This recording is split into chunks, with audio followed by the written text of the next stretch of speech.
Greetings, friends, and welcome back to another episode of Dreamscapes. Today we have a very special guest, whom shall remain a mystery for the moment. Before we get to them, please, would you kindly like, share, subscribe, tell your friends, always need more volunteer dreamers. 15 currently available works of historical dream literature. Podcasts available at BenjaminTheDreamWizard.com. Get a t-shirt, a coffee mug, direct donations, always welcome. Enough shilling for myself. And now, the magical transformation and the revelation of our mystery guest. 'Tis I, your very own, one and only friendly neighborhood dream wizard, interviewing myself. This is happening. Welcome to what most people may not ever have seen before if they haven't watched any of the Incantus Phylacterium videos. This is the wide shot of the room, and you will notice I have my stack of currently available historical dream literature, book 15, The World of Dreams, and it's backwards. That is a revelation number one. I video everything backwards because when I raise my right hand, I need to see a mirror image of myself on the screen. It's about the only way I can do it. Anyone who has watched previous episodes will also know that I have referenced my own dreams, the mere handful I can remember throughout my entire life. It doesn't mean I am entirely unaware I have had a dream recently. I know I woke up from one. I know they do occur. I can't hang on to it. I can't get up and write it down. There's really nothing to write down. I mean, one of the famous examples I give is I know I was standing next to a car door, and it was a back door. It was a back door on the passenger side, and it was open. I couldn't tell you the color of the car, what I was doing standing there. There were no other people there. I wasn't really doing anything. I just had that impression. Okay, I'm standing by the open passenger side of the rear door of a vehicle. That's the kind of things I get when I wake up from dreams. So I got nothing. I got no stories to tell except these few. And I'm going to try and roll through a couple of them, not taking any notes. What I've referenced in the past is that these two dreams specifically, and the reason I think they stand out so much in my mind is because I use them for one of my college courses, a history and systems of psychology class in my third year, I believe. And the purpose was to familiarize the students with the, early 20th century turn that the analysis of dreams took thanks to Sigmund Freud and Carl Jung. And so the teacher said, bring your own dreams, talk to friends or family, do your best, and do an analysis from a Freudian perspective and an analysis from a Jungian perspective. Show me, the teacher, that you understand what they were saying, whether you believe it or not, and how that might apply to your own dreams. And it just so happened that relative to that time in my life, I had two dreams that I was able to bring to the table. I'm going to share those dreams with you today. This will be the grand revelation. That's why I'm interviewing myself. So, without preamble, I'll just jump right into them. We'll see how long this video lasts and what I have to say. It might be a half an hour, could be an hour. I don't think it'll take all that long, but you never know. I tend to talk and go off on tangents. So here we go. This is the very special episode 100 of Dreamscapes. The Dream Wizard interviews himself, sort of. And tell my story. First dream. This one I decided to do from the Freudian perspective. I'll start with that one. And I should have written this down. I wanted to fly blind with myself. What can I remember? And let's just tell the story from what I remember, not referencing anything else, not reading off of notes. That always comes off wonky.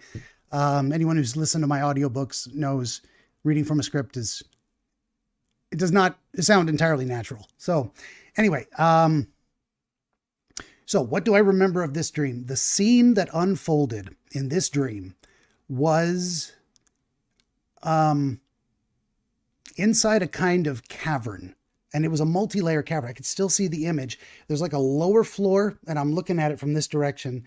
There's a lower cavern floor. There's kind of a swoopy rock face. There's a second ledge up above, but there's the idea that this space is bounded in a cavern. I have the knowledge, I just know we are colonists in space. We have gone to, this is all taking place on a distant planet, a close planet, who knows, but it's an Earth-like planet. There's atmosphere. The people in the cave they're wearing colonist space suits in a way, but without helmets. So there's an atmosphere, at least in this cavern. There are a variety of people There are a few square objects that in my estimation were supplies. Like when you're going to colonize a planet, you bring stuff to build with, you bring stuff to eat. It's in boxes. It's in these kind of cargo containers. They're not huge. They're a variety of sizes here and there. And there's people spread out doing little things, maybe a dozen people everywhere, a few people there, a few people up top. There's men, women, children. This is a colony meant to expand, and they're building a life here. They've gone to this planet and they're going to be living here. I can't say in my dream I knew they wouldn't be coming back, but it didn't feel like we were meant to return from this voyage, not in a kind of you're screwed kind of way, but like we're going there because we want to stay there. We're colonizing a new place, yada, yada. That's my impression. Well, we find, and the scene that unfolds, a very brief scene, the scene that unfolds for me is we find living in this cave, these millipede kind of things. And I want you to conceive of it as a longer version of the little roly-polies. I think isopods, I think is what they call them, the technical name. But imagine they're very long, but they have a relatively harmless feel. They don't look like a giant, dangerous insect. Like it's going to, like no one's running scared. The adults are all going on about their business. The children are doing something else, but I'm describing the creatures so far. I would say they were maybe up to 3 feet in length. They were very rounded on the top, a kind of flat bottom. They had a very high gloss black look to the chitinous shell. And on the face of them, they were wearing Groucho Marx glasses and mustaches. I would never join a group that would have me as a member. Groucho Marx, bad impression, but you get the idea. So they had rather quite the opposite of having a threatening feel to them. They had a very comical feel. They were an amusement. They were silly. They were it's just whatever the direct opposite of. They were humorous, the opposite of a fearful, dangerous creature. They were goofy looking, silly. Those mustaches just took the whole idea of a giant threatening millipede and turned it into this ridiculous thing. And as I said, the adults were kind of going on about their business. They weren't concerned with it at all. Almost as if they didn't realize they were there, but I had a feeling they did know they were there, but they were unconcerned. The children, however, were actively trying to kill these things. They were stomping on them. It was as if the children took it upon themselves to exterminate this creature and get it out of the cavern. Maybe they weren't trying to kill them. Maybe they were trying to chase them away, but they were kind of kicking at them with their feet, almost in a stomping manner. That was the entirety of the dream. Just this scene unfolded. I have no idea how long it took to observe everything. I'm going to move this so I don't accidentally stop this recording. Jesus, that'd be great. I talked for an hour and don't get any of it recorded. Still recording. My paranoia. Let me tell you, I lost an episode once. Oh, and I hope you're enjoying my vocal fry. It just popped up out of nowhere. That's what you get today. You get me with some vocal fry and whatnot. So that was the entire dream. And, to anyone out there listening, that is sufficient. Just one scene that has all these very clear elements to it. You kind of describe what's happening. Who are these people? Why are they there? What are they doing? Who's doing what? Now, I remember that. That's the dream. That's the dream I chose. Well, one of the few I had to work with at the time. I'm definitely the kind of person that doesn't want to bother other people. Like I wouldn't go to my parents or friends and ask them about their dreams. That seems too personal. It's a very weird thing. Like I'll talk to anyone. If you want me to analyze your dream, I'd love to have you as a guest. I don't want anyone to feel pressured. I don't want to feel like I'm being intrusive. So this was like, I was fortunate that I had these dreams available to work with. So I chose this one for the Freudian perspective. And you can probably guess why. There is a very obvious, as Freud would say, phallic representation in there. These giant black millipedes looked very penis-like, very interesting. So I thought, hey, sometimes a cigar is not just a cigar. So if we go with that and we look at and analyze it through the Freudian lens, and this is one of the things that's, I would say, is important in doing dream work in general. There is not one given answer for all people, for all symbols. It's highly personal, but each brand, so to speak, each conception, each theoretical approach has its own unique nuance. Freud was very into the everything boils down to the sex drive, which makes sense. People were trying to understand at that time why, what was the basis? What was the underlying foundational motivation for human behavior itself? And Freud got into the idea, well, we can just talk to people and ask them. And through that process, psychoanalysis, I mean, really, he deserves a tremendous amount of credit for being the guy who said, hey, doctors, you can just sit down and talk to your patients. And sometimes that will have a profound impact on how they see the world, themselves. It can help alleviate all kinds of stresses, anxieties, and, just someone to talk to sort things out and figure out what you think about something, how you feel about it, what you want to do about it. That seems very obvious, but at this point, doctors weren't doing that. They were not conducting psychoanalysis. That's, and as a broad strokes term, they were not analyzing the psyche. So that's why Freud, excuse me, Freud chose that term. So his theory was you're going to get into the sex drive, the life, procreation of life, the extension of life. There's a term I'm not finding at the moment, but the idea that life wants to replicate itself and keep going. Humans are finite. We have a drive to reproduce, so the human species doesn't end. He's coming at it from a very Darwinian type of place, and Darwin had been just less than a century earlier, half a century. All of this stuff was very fresh and new, and it was getting very much away from the occult side of things. Getting messages from God, demons, angels, psychic communications. Freud's like, we're going to look at this purely medically. So he says the sex drive is under everything. The desire to continue the species, it motivates everything we do. This was his perspective. Now you can say that's right or wrong. I think it has some value. I don't take it at face value or apply that 100%. I'm a little bit of Freud and Jung and my own stuff and a bunch of other people. I personally believe the eclectic approach is the only approach. Maybe I will at some point advance a theory of my own, and that'll be the DreamWizard approach. And someone 100 years from now will critique that and show why I was wrong. If Freud got results, people got better. So there was something correct about his approach. Long tangent. This is why I'm not sure I can get this done, how long this is going to take. But anyway, we're going back to that. So I apply specifically the Freudian lens. It does not matter whether that is legitimately right or wrong. I did my best to say I am sticking within a Freudian framework, period. That's what I did. I applied just the Freudian lens. So obviously, giant worm-like phallic creatures must be a penis. And I ran with that. And I said, okay. Now, I didn't get into a racial aspect of like, I'm white and these things were black. I don't think that necessarily made a difference, but that would be one thing to analyze. Why that particular color could have just been, on the flip side, if you say we're not going to consider it as relevant to the racial issue, well, what would you find in a cave? You would find these things. What do these things look like? Well, the millipede, iconically black chitinous shell looking at it, or off gray. And there's a bunch of colorful, could have been a very colorful variety. But I'll get back to the idea of it being black in a minute, because it is possibly relevant. And when you're doing this, you need to be fearless. You need to say, I'm not going to leave anything out. So there's two sides to what I'm doing right now. I'm going to report to you what I initially concluded, and then we're going to add on to that a little bit in reflection. That's why I said we'll come back to that in a minute. So we've got these phallic representations, and in my mind, I put a Groucho Marx set of glasses and a mustache on him. And my feeling about that, looking at that image, was this is ridiculous. So Freud would say, I am literally assessing the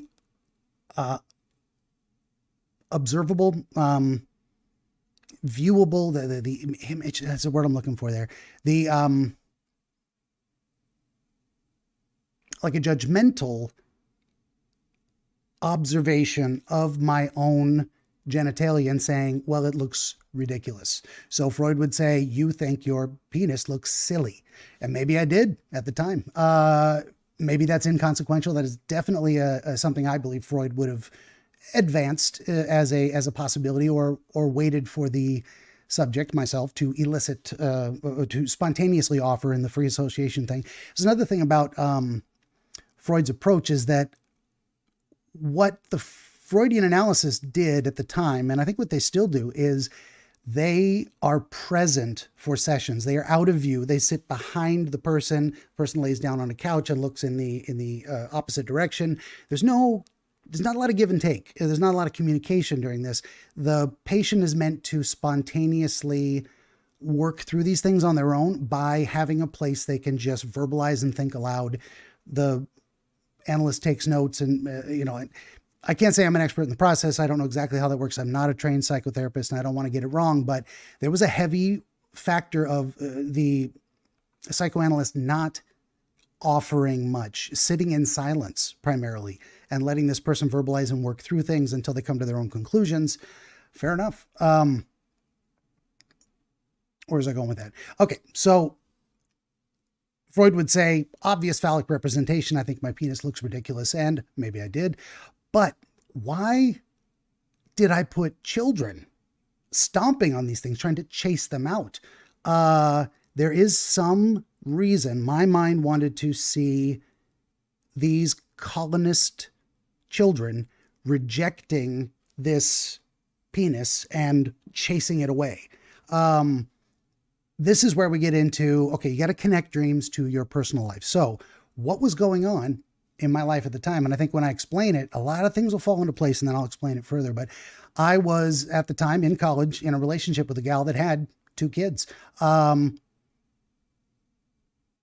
relationship did not last. And I think at the time I had that dream, I was staying primarily because I cared about the kids. And that is not a good reason to stay in a relationship. It's not fair to the woman you're in a relationship with. And it's not fair to the kids to say, look, I don't really care about your mom. I'm just here because I don't want you to be without a father figure. It was a bit of a mess. And, it didn't end with hard feelings necessarily. I mean, you can ask her, maybe she feels differently, but there was a bit of myself in there that was kind of wanting to sleep with other women and not really being and not attracted to. She's a beautiful woman. But more like there's an idea of commitment. And this is where it comes in too, with the idea of this colonizing a new world. I was out of my normal experience. I was a colonist in space in this relationship. This is something I'd never done before. I'd never lived with a woman that had kids of her own from a previous relationship and tried to enact a father figure role. And I'm very young, like 20, 22, 21, something like that. I was out of this world. I was out of my element. I was in another place that was not my typical understanding of the world I had lived in before. So my brain said, you're on another planet, man. This is something completely different.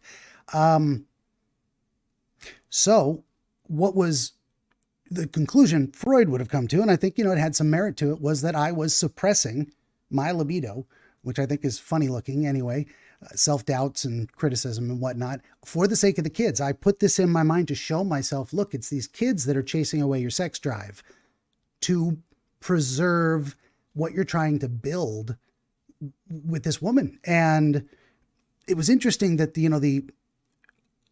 adults were kind of going about their business. They were neither threatened nor concerned by this thing. They were just doing their thing. Maybe that was a representation of the woman I was in a relationship with at the time. And she was just going about her business, taking care of daily stuff, and really like almost unaware that I was having this internal struggle of like, do I stay when I'm not really in it just for the sake of the kids? And it's possible, having this realization, analyzing this dream for myself, having it really laid out for me like that. And I just had to be honest with myself and say, wow, this either my perspective changes and I reinvest and I say, yes, this is a person I want to stay with and we can make it worth, and it's worth making it work. Then things could change, but I can't stay just for the sake of the kids.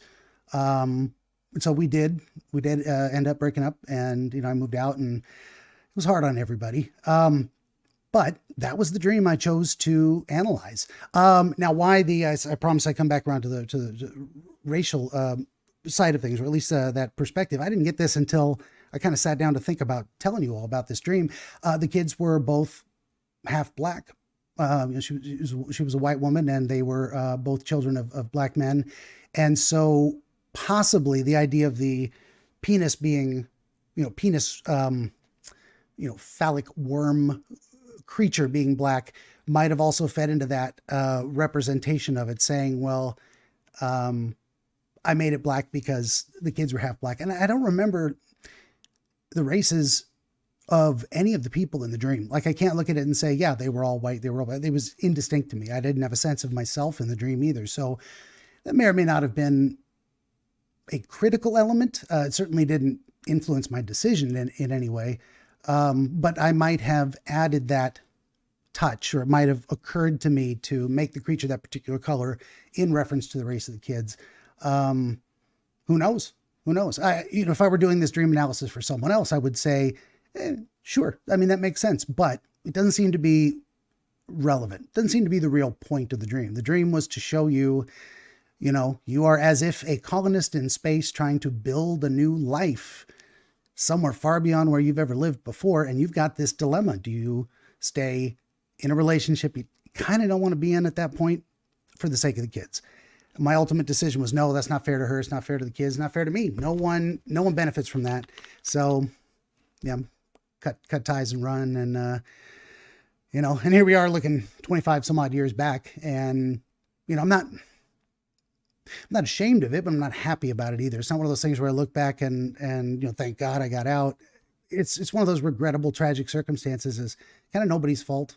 You get into it with good intentions. It turns out it didn't work. And, it's no hard feelings on my end. I hope she feels the same way. I don't keep in touch with past relationships or like people I knew 25 years ago. I think there's one guy I still know. If you're watching this video, you know who you are. And we barely talk, like once or twice a year by text. How you doing? Still good? All right. I'm not a very sociable person. The people who keep in touch with me, which is so far over that span is one guy, knows I prefer to be alone and not to talk to anyone. I live in my own head, my own little garage space out here. Which honestly, this is very representative of my life in general. My, it's a box. I got my things. This is kind of like the inside of my head, this whole room. I've got a place to rest. I've got a place of activity, this table. I've got projects I do. All of the stuff's all very intellectual stuff. I don't do a lot of stuff with my hands or that involve other people. I like my cats running around because they don't ask me to be conversational. They just want to get pat on the head once in a while and make sure their food dish is full and they're happy. I need relationships that simple. Long story short, that is the first dream. Took me about 20 minutes to get in there after the introduction and let you know. So, and again, that was very much a Freudian perspective. And as you can see, it was very relevant. It was within that framework. I mean, so to give Freud his due, even he said sometimes a cigar is just a cigar, and sometimes it's not. Sometimes it's penis. And in this case, it seems like it was. It seems like a Freudian analysis yielded something very important, yielded a perspective that I absolutely benefited from in terms of better understanding. It didn't dictate my choices. It laid out the choices clearly. And that's, whoa. Oh, my monitors turned off suddenly. I thought we had a problem. Nope, I just hadn't touched the mouse in a while. Whoa, you probably saw me panic for a moment. I mean, I could have just stopped it and started the recording again, but I'd rather not. Let's just do this in one take. So one might say that Freud was onto something, and I believe he was. And I think there's tremendous value in his work. And, there's a lot of people who look back on things a century or more later and say, well, that guy was just a sexist pervert. I mean, maybe so. And maybe he had a lot of ideas that were wrong. But he was onto something, and he laid the foundation for where we are today. And what I'm able to do in my work, is definitely standing on the shoulders of giants. And then we have, speaking of which, Freud's contemporary, his partner for 10 years, they worked together, Sigmund Freud and Carl Jung, another towering figure in dream interpretation.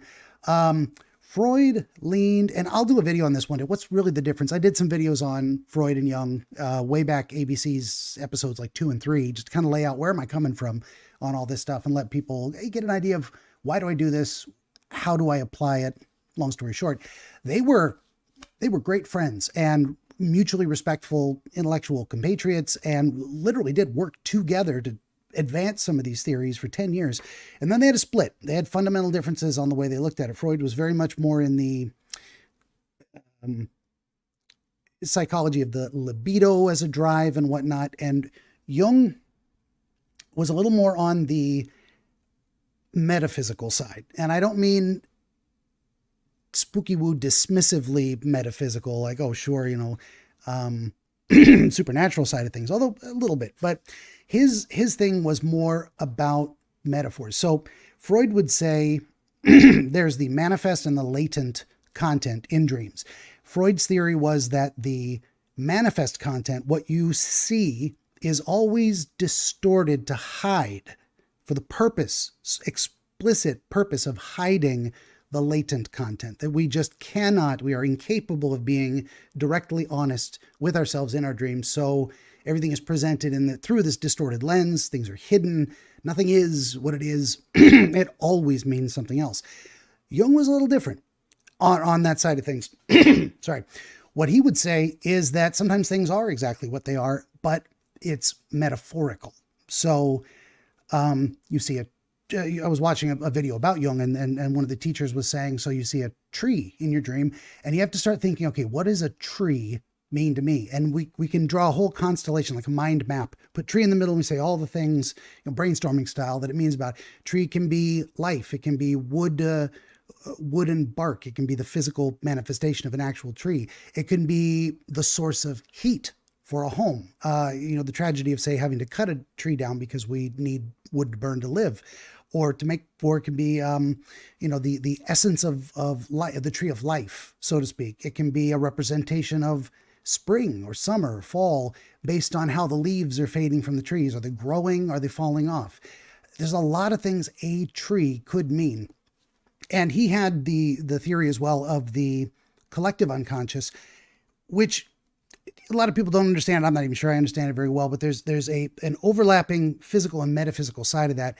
Part of it is he did kind of have a spooky woo feeling that maybe we're all psychically connected, and there is a collective unconscious out there that beneath the surface of our attentive lived experience that we can pay attention to and experience happening, what we're able to see and know right in front of us. Beneath that, there's something that's actually a vast pool that's connecting all of us in a quite literally psychic sense. The other side of it is, and more accurately, that the spooky woo side was not poorly conceived, but maybe poorly explained. And maybe I'm explaining it poorly. Hey, feel free to tell me I don't know what the hell I'm talking about. But the more important side, the what I think is more relevant to this is that the kind of collective unconscious is more like the universality of human experience. And the example I've been mulling over lately is the idea of water. So human beings, as we are physically constituted in the world, we have a specific relationship to water. And what do I mean by that? Water is life. We cannot live without drinking water. Water can be clean or dirty, and dirty water is bad for us. So we have associations with that. Water can be, again, a symbol of life itself. It can be the water of life, aqua vitae, as they said once upon a time. It can also be the crashing, flowing power of the waves. It can be a barrier. You get to the edge of the ocean, you ain't got a boat. You cannot pass beyond that place. And we got cat visitors. Don't rub on my books. You're going to knock them over. Don't do it. Well, if he backs his ass up to my books and tries to spray them, I'm going to swat him. I love you. I love you. I will spank your butt. Water, we can swim in it. Our bodies are buoyant. We will die from a lack of water in the desert. We get dehydrated. So water can actually be an counterintuitive representation of desert-like conditions. By contrary, that's an old thing. Dreams go by contraries. That's one piece of the puzzle I bring to things. Sometimes things are the opposite because we're showing ourselves the contrast for a reason. Long story short, too late for that. I know. Water. This is what happens when I don't have a partner to take half the conversation. I run into running a froggy throat. Okay. Where was I going with that? So if you understand the concept that humans have common, universal, collective experiences with specific types of objects in the physical world, water being an example, we start seeing everyone understands water in the same ways. Now, you might come up with, as I did, 5, 10, 15, 24 associations with water that are common to the human experience. So a lot of times in dream work, I start there in terms of what does this symbolic representation mean to this person specifically? So we take that entire range of our collective unconscious experience and associations with specific objects, water. And I say, why is this person specifically seeing water in this dream? What is the water doing? What is their interaction with the water? Where does the water fall in terms of the narrative of the story? There's all these different elements that come together. And we get, what was that recent episode where a woman was specifically working with like hydroelectric dams? It was a solid state by design. And her water was like an ocean crashing waves with these giant pillars with turbines, and there were people there. So I start looking at that like, water doesn't mean one thing to all people, regardless of it. I'm sorry, throw your dream books out. Or don't. Hey, if that's your thing, whatever. I'm not here to tell you how to live, but this is you come into my channel, you're going to get my opinion. So this is more of the mythological, archetypal, and that's where Jung started getting his concept of these different archetypes. And archetypes have been around for a long time. They go back to a lot of old, and it's primarily found in old mythology. And another contemporary of these guys was Joseph Campbell, for whom we have to thank, to whom we must give thanks for eventually inspiring George Lucas to make Star Wars. All these fantastic connections. Speaking of which, if you never saw a show in the 80s called Connections, with this wonderfully brilliant British guy. Anyway, find that online. Watch that show. How do we get from Roman cement to dentures or whatever? That isn't the connection, but it's like these inventions that all connect. And you're like, you think there's nothing between them, but without that original thing and everything that built on it, we would not have gotten something that we have today. Brilliant show. Blew my mind, opened my eyes to a bunch of things and how a lot of things are connected. You don't mess with my books. You're looking at them. Just be nice. I love you, Cece boy. Be nice. Be nice to my books. Anyway, long story short, a lot of our dream imagery is going to be symbolic. That's kind of the purpose of it. So Freud was right in a way. The object we actually see, and this is where Freud and Jung connected, I think originally, a lot of times the object you see does have an underlying meaning. Freud's theory was this is intentionally censored to protect us from the truth. Maybe in some cases. That's a valid perspective. We should at least consider that. Jung was on the opposite side of it, saying, no, it's metaphorical. It's like it's storytelling. We're telling ourselves a story about something using these specific conceptual expressions to say it's like this happens in this circumstance, in this way, for this reason. And we tell ourselves a story. It's the connections of our thought process as we're sleeping. So I'm more on the Jungian side of things, but taking a healthy dose of Freud with it too, because I don't think anyone who's theorized on dreams has ever been completely wrong in the entirety of human history, up to and including all the spooky woo folks that said they're getting messages from God and spirits. What do I know? I don't understand that well enough to say that's impossible. I have people who tell me they've had prophetic dreams. I don't think they're lying. I think they're giving me an honest report. Are they right? Are they wrong? Were they purely mistaken? Is there a psychological explanation that will rule out the supernatural? Maybe there is. I don't know what it is. I'm not prepared to comment on that. So just almost universally open-minded in that sense. So we're getting around to the next dream. I want to explain Jung's perspective. So I took the second dream from a more metaphorical, archetypal, symbolic framework and went with that specifically. In the first dream, Freud would say I had hidden the meaning. The latent meaning was what I dredged up from the surface, and I had to actually look for it. So there was latent content there that I did need to discover. In this next one, the cat wants out. He's going to pee on something if I don't let him out. We're going to take just a moment. You're going to see me get up from the table. Is the wizard wearing pants? Am I the wizard of no pants? You're going to find out in 3 seconds. Here we go. Oh, you're disappointed. I have pants on. It's true. Benjamin the Dream Wizard wants to help you pierce the veil of night and shine the light of understanding upon the mystery of dreams. Every episode of his Dreamscapes program features real dreamers gifted with rare insight into their nocturnal visions. New Dreamscapes episodes appear every week on YouTube, Rumble, Odyssey, and other video hosting platforms, as well as free audiobooks highlighting the psychological principles which inform our dream experience and much, much more. To join the wizard as a guest, reach out across more than a dozen social media platforms and through the contact page at benjaminthedreamwizard.com, where you will also find the wizard's growing catalog of historical dream literature, available on Amazon, featuring the wisdom and wonder of exploration into the world of dreams over the past 2,000 years. That's Benjamin the Dream Wizard on YouTube and at benjaminthedreamwizard.com. Where were we? Symbolic Jungian perspective. Okay, so I'm just going to tell you the dream, and then I'll tell you why I came to the conclusions I did. So, starting this one here, this was also another very short dream experience. The entire thing, if I could give it a time frame, it seemed like it happened in less than a minute or a couple of minutes in terms of the actual time, because there was a sense of time. There was a sense of movement. So the scene, very short. There is a very desert-like conditions.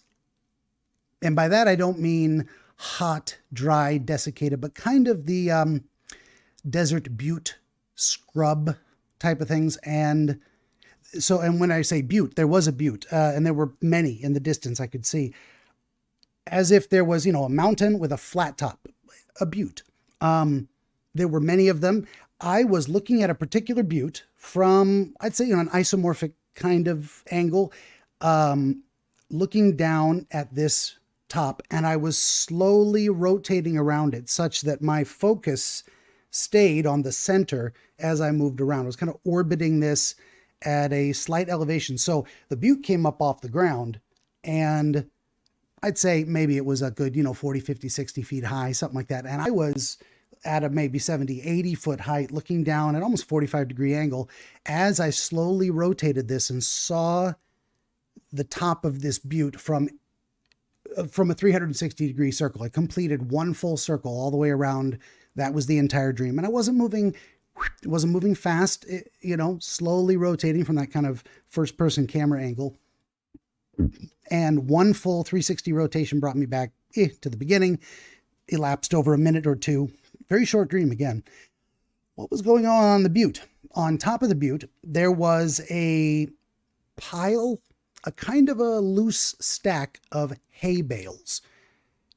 So, maybe a dozen of them kind of stacked up in a bit of a pyramid shape, but they were a little disorganized. Like the bottom layer seemed pretty solid. The next layer up was a little wonky. The next layer up was really wonky. They weren't stacked neatly. This was not a well-constructed pile in terms of stability. And there was one or two on the very top that were kind of the most wonky and the most unstable. And standing on one of these was a German Shepherd. Gray and black and brown. I'd say, older, but not ancient, like a well-grown dog, not a juvenile, not a puppy, not an elderly dog, a dog of past middle age, let's say.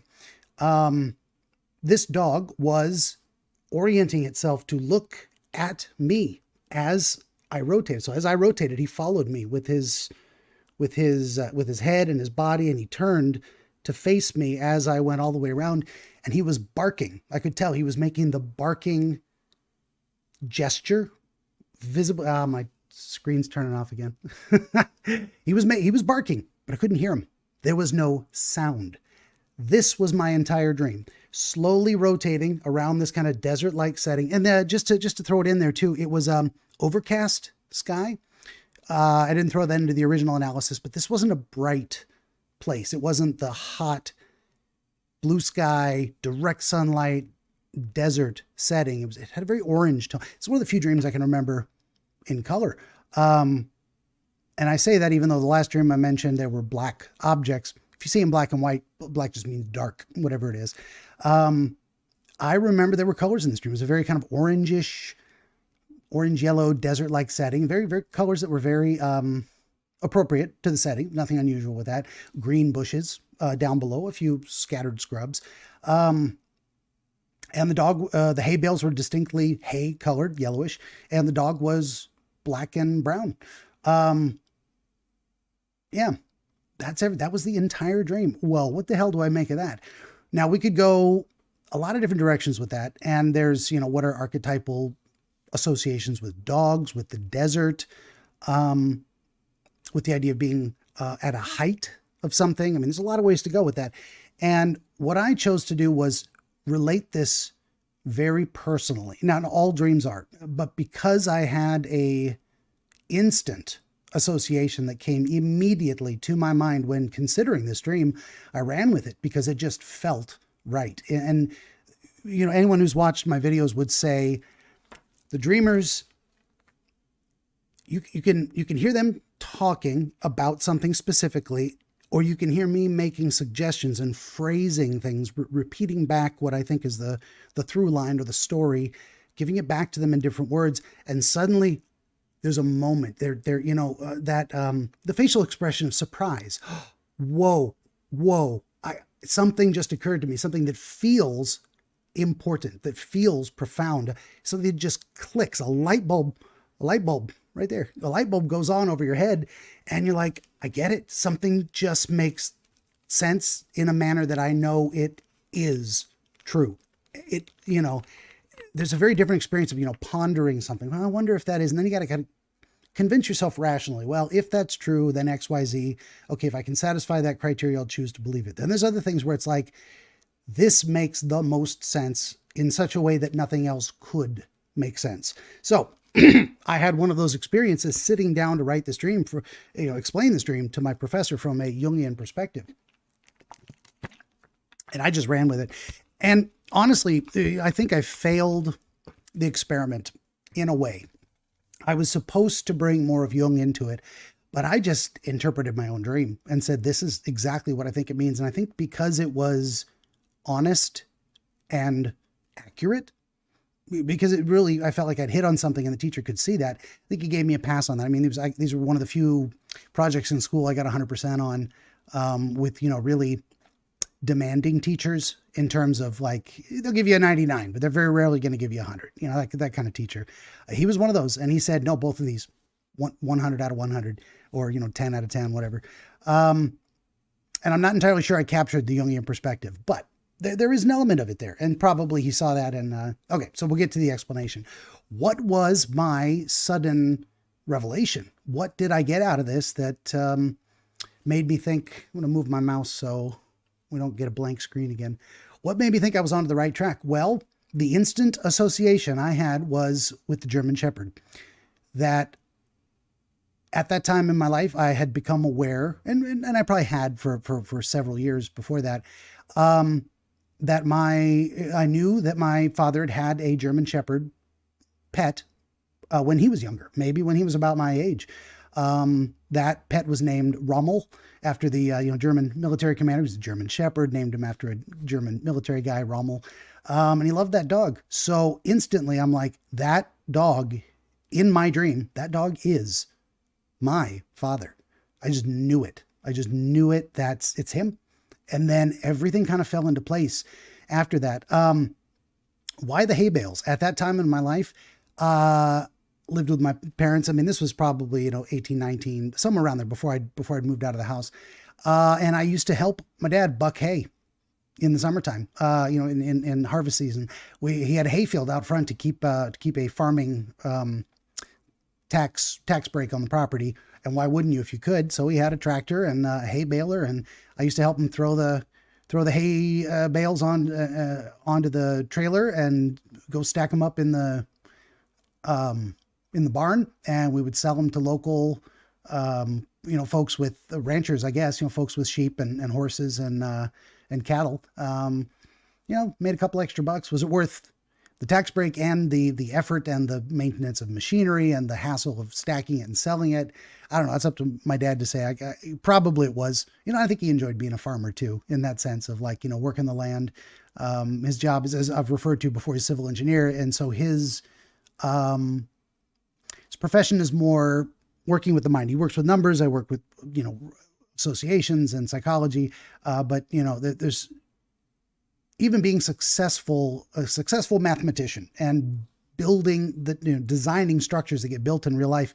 There's something very satisfying, I think, with hands-on stuff. Like occasionally I'll do woodworking projects or different things, and there's something uniquely satisfying and different about working with your hands and having a physical result come from it. That's not just a blueprint on paper or a book, Anyway, long story short on that. So we've got the representation of hay bales stacked up and a German Shepherd at the top, who is my dad, and the idea that there's this association again between my dad and the hay bales, because I would help him buck hay. So long story short on that. Where do I go with this? What did I say exactly? I don't want to just spoil the ending. I want to give more detail if I can. Why in the desert? I don't know that I ever got an answer on that one. Thinking back on it now, my current associations with the desert is that it's a place that's hard to live. Not an appealing place for most people to live. That's one element of it. And that would be kind of a Jungian collective unconscious style, but we have a certain, not distaste, and not revulsion, but we look at the desert as that's a hard place to live. It's not as easy as living in a forest next to a stream. There's a very idyllic, it's not as easy as living in a city where you're surrounded by other people. There were no other people in this entire dream, just a vast expanse of desert. Everywhere you go, that's not this specific butte that I was focused on. It's nothing but desert and other buttes. I didn't see any other people or objects, over kind of a grayish overcast sky, not too bright, very diffused lighting, no harsh shadows. So the association with the desert could have been that there's nothing there. There's no people. There's no purpose to pay attention to it. It very much could have been, hey, imagine everything outside of this central image doesn't matter. It's not relevant. There's nothing there for you to focus on. What's going on in front of you is everything you're meant to see in this dream. That's one aspect of it. It could be metaphorical of life in general. Like, hey, life is a tough place to live. And here I am in this vast desert-like tough place to live. And I've got this representation of my dad, and he's barking, trying to, but I can't hear him. I'm too far away, or no sound is coming out. I guess that's kind of the spoiler, is that this seemed to be a representation of me not hearing my dad try to communicate with me, or him not successfully communicating, or both. But that idea of communication between me and this representation of my dad, not having good communication. And there, oddly enough, you've seen me stumble and struggle, and you watch it real time in every episode. I'm not the best communicator. I try to explain things. I ramble a lot. I have to talk a lot to even understand what I'm trying to say. Like, I have to think out loud, and that means I talk too much. And that means I probably repeat myself, because sometimes I say things to hear myself say them, not just because I love the sound of my own voice. That may be part of it. Ego being what it is, but mostly to say, is this what I think? Let me say that again. This is what I think. Is that what I think? And I just over and over again. So I repeat myself, as I'm doing now, but also I just got to think out loud, or I got to think on paper. Writing is, I think Jordan Peterson said this, writing is pretty much indistinguishable from thinking. You are putting your thoughts into symbolic form on paper. We think in symbols. A lot of people think or believe or misconceive that we think in words. We honestly don't. Like, what is happening in our sleep is closer to how thinking actually happens in the brain. We think in symbols, in associations, in feelings, in conceptual bubbles packed with meaning. And very often, and just like words can have multiple meanings, they can have specific meanings. One word can capture a tremendous amount of variety and specificity at the same time. And the same thing happens with our concepts. It's all symbols. We live in a world of symbols. We can't perceive the world outside of symbols. I don't know another way to say that. I don't think I've ever tried to explain this before, but if you take that for granted, or hey, critique me, critique this entire video. That's perfectly fine. Tell me I don't know what I'm talking about, and I will say you're probably right. But nonetheless, I digress. Where are we at? So just the variety of so desert might be saying, so I'm in this desert-like setting, and that represents, say, the harshness of the world. It's not going to be easy to live life. And I've got this representation of my dad saying, hear me.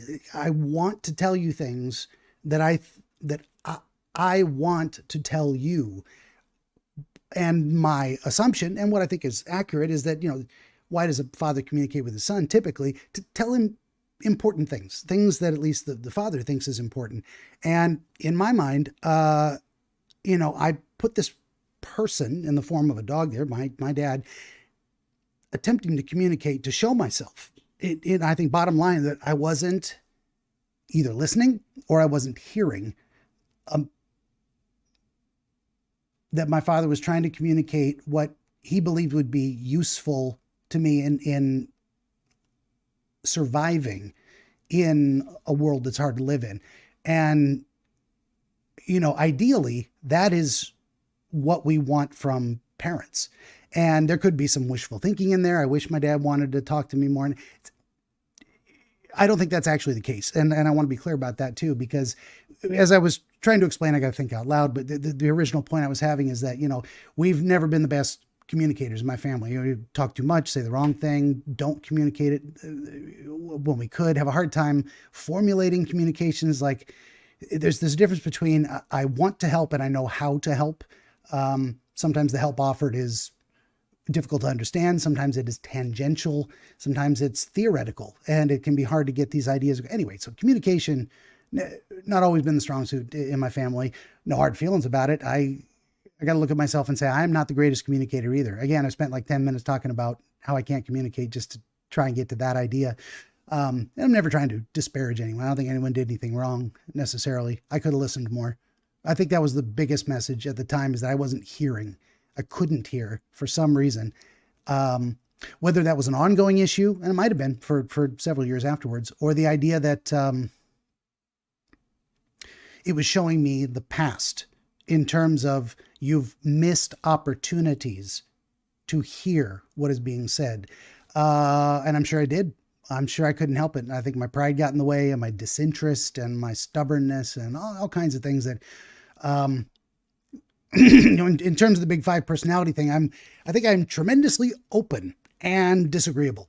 So I will entertain any theory, and I will argue anything to death for the enjoyment of the discussion. And that frustrates some people, that I'm a bit of a contrarian sometimes. And, these are things probably no one would know about me if I didn't just confess here in this video, because you certainly don't get it in my dream interpretation takes. Those are entirely collaborative experiences. And I frame it very specifically in that regard. I am not there to tell people they're wrong. They can't be wrong about their own dreams. That's not possible. We can come to bad understandings or fail to find an understanding, but I'm not there to argue with people to prove a point. I'm not there to be a contrarian for the sake of drama or entertaining myself with an interesting discussion. I want to find, it's a very specific purpose. I want to find an answer that is useful to the dreamer in terms of self-understanding, insight, but also in terms of, once you see a problem more clearly, or rather I should say, it is only when you can see a problem clearly that you're even able to do anything about it. When it remains shrouded in mystery and metaphor and you're confused, there's no choosing a path forward. You don't have the ability to make a choice because you don't understand what you're dealing with. So that's what I'm doing. I'm trying to, as I've said in some of my commercials, you might have seen them, shine the light of understanding on the mystery of dreams. That's it. That's it. Just kind of solve the mystery in a useful way that provides something of benefit. So, did I fail? Oh, the hay bales. So the hay bales, but why stacked in a haphazard, wonky manner? And why is he standing on the top of them on a relatively unstable platform? So two things came to my mind is that, possibly I stacked those hay bales poorly, and he's placed at the top. And there's metaphorical, and again, on the Jungian side, collective unconscious things, we think of high places as more important, highs and lows, high satisfaction ratings, low self-esteem. We think of higher learning, climbing to the top of the mountain to gain wisdom.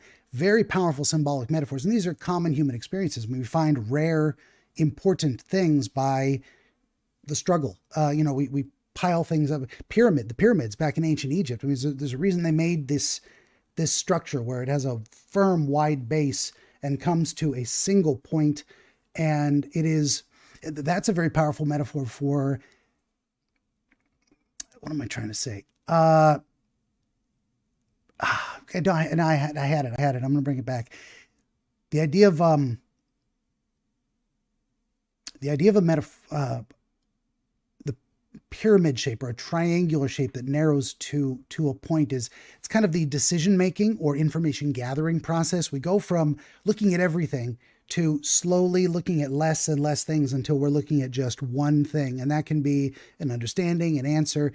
And there's another kind of metaphorical thing. I can't remember who came up with it, but the idea that at the top of the pyramid of learning or knowledge, there's a gap.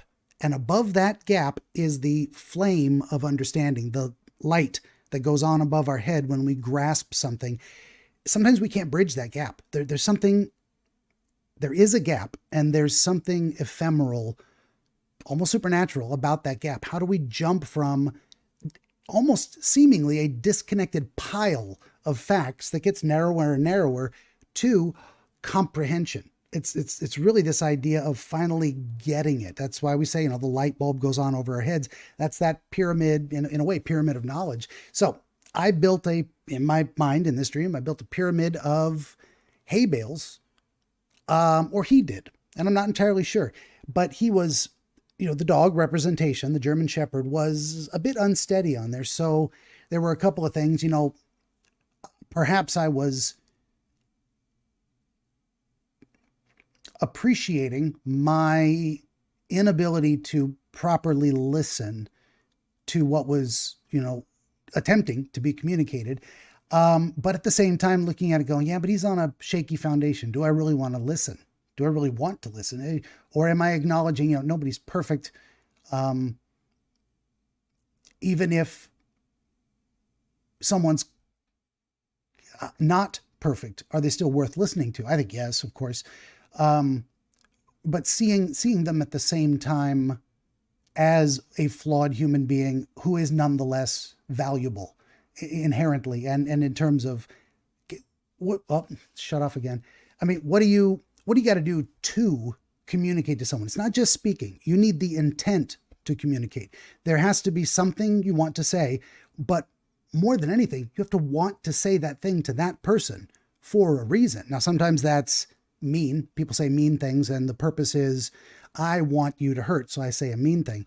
Most often our communications are, I want reciprocal value, or I have an idea I want to share with you. I have something I think is beneficial to you.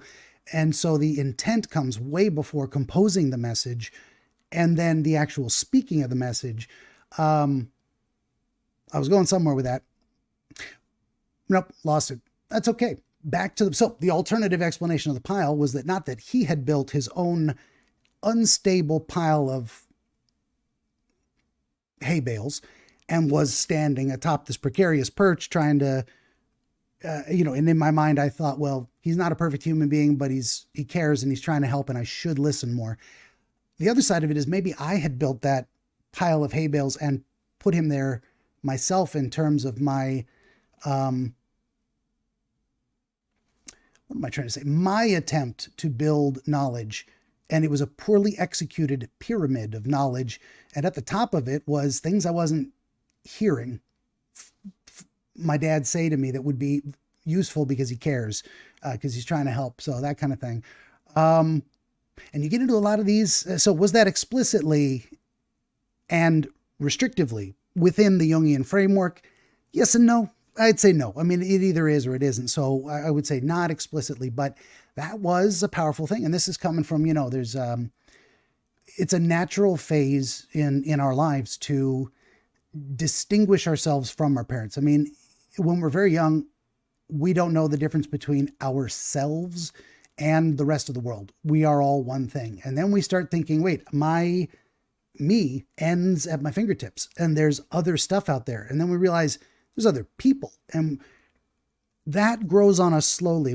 We individuate ourselves from our family as a process. And that gets to, our late, mid to late teenage years. And we start saying, I am different from my family. I am an individual. I'm going to have to, at some point, someday, make my own decisions in the world, and the consequences will be on me. So we look to, at some point, intentionally, purposefully separate ourselves from our family, in that, like, I'm going to go out in the world and make my own way. It's more typical for men, but women too. It's a universal to the human condition. We separate ourselves from our family in terms of individuation and distance, and creating our own personality, and using our own good judgment to the best of our ability, however that is. I was going somewhere with that too. Damn. Oh, so it was very natural for this type of dream to come to me at that time in my life, when I was really on the cusp of separating, being at a distance. Now the distance thing and the angle, like, I'm above looking down as well. Maybe this was a inflated sense of ego, or it was, how do you best view and assess a situation, but to get some distance, to put yourself at a distance from the thing you're trying to understand, for the purpose of better seeing it, not to push it away, but like to just step back. Like, sometimes you take an idea out of your head and you hold it there and you just go, here's a thought. I'm not sure what I think of that thought, but that is a thought. That's a thought I had. And maybe you put it down, and maybe you leave it alone for a while. Maybe you turn it around and look at it from different angles. You flip it over. I'm chewing on my own beard. Anyway, sometimes we do that with people in our lives. We step back, we step away from situation. We sleep on it. We give ourselves distance and time. So distance and time were factors in this dream. So I'm looking at this thing literally from all these different angles, and the full 360, and I'm looking down on it, which I don't think was an expression of superiority in that way. I don't think I'm above or beyond this situation in that sense, but like, I'm really stepping back to have a look at it. The nature of seeking the best possible objective, observational understanding, regardless of what you think of it. Just see what it is first. And I think that's what I was doing, is like really needing to show myself. Here's the thing.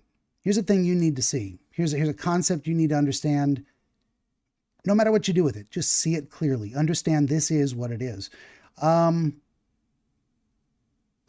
there you have it. I think that's about it. I don't know that I have a whole lot else to say. We're an hour in. I really didn't think I'd be able to do this for more than 20 minutes, but I should know myself better by now. I can just ramble for quite a while. Those are my two dreams. That is a look inside the dream life of the wizard. Those are two of the 5 I can remember in my entire life, well enough to tell you a story and to tell you what I think they mean. Yeah, hopefully this has been an interesting, intriguing, and ultimately enjoyable episode with the special mystery guest, yours truly, your friendly neighborhood dream wizard. I don't know how to wrap this up. Normally I would thank my guest for, let's do that. I will say once again, thank you to our guest, the friendly neighborhood dream wizard, Benjamin the Dream Wizard. Thank you for being here. Thank you for sharing with the audience. I've appreciated your time. Hey, Buy my books. I got a whole stack of books here. 15 currently available works of historical dream literature available on Amazon. Links in the description as usual. T-shirt, coffee mug. Tell me if you want new designs. I just put the little logo on there and call it good.